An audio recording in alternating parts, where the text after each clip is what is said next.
Nëse do kishte pyetur Kristinën para 4 viteve, do kisha dashur që të bëja një dasëm të madhe me të gjithë fisin dhe tradicionale, po këtë herë është ndryshe, sepse ne kemi shumë vite martesë, kemi dhe Anjen 4 vjeç, kështu që duam diçka pak më private, pak më elegante, dhe nëse i keni vëre edhe ftesat, që do ua lë këtu dhe me foto, është diçka në natyrë, ashtu siç doja unë. Dua që të filmoj shumë pjesë nga dasma, sepse në momentin që dua të rikthehem, ti shoh, dua që të më përcjellin të njëjtin emocion siç po ndjej edhe tani. Bëj një mini haul të disa gjërave që më nevojiten, kështu që jeni gati. Të parat që kam porositur janë 2 copë, janë këto shportat që normal për gocën e luleve, që në rastin ton është Anja.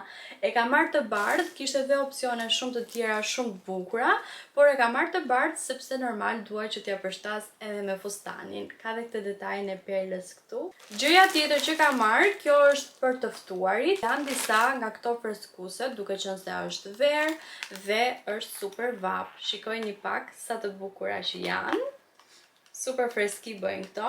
Ndërsa për vete kam zgjedhur diçka tjetër, por këto i kam zgjedhur për të ftuarit. Kam marrë gjithashtu këto petalet për t'i vendosur Anja këtu, pra këto dyja janë bashk. Duke qenë se dasma, siç e thash, do jetë në natyrë, kam zgjedhur disa nga këto, kam marrë 2-3 pako dhe kanë madhësi të ndryshme të takave. Dy gjërat e tjera që kam zgjedhur janë këpucët e Anjës, që janë këto.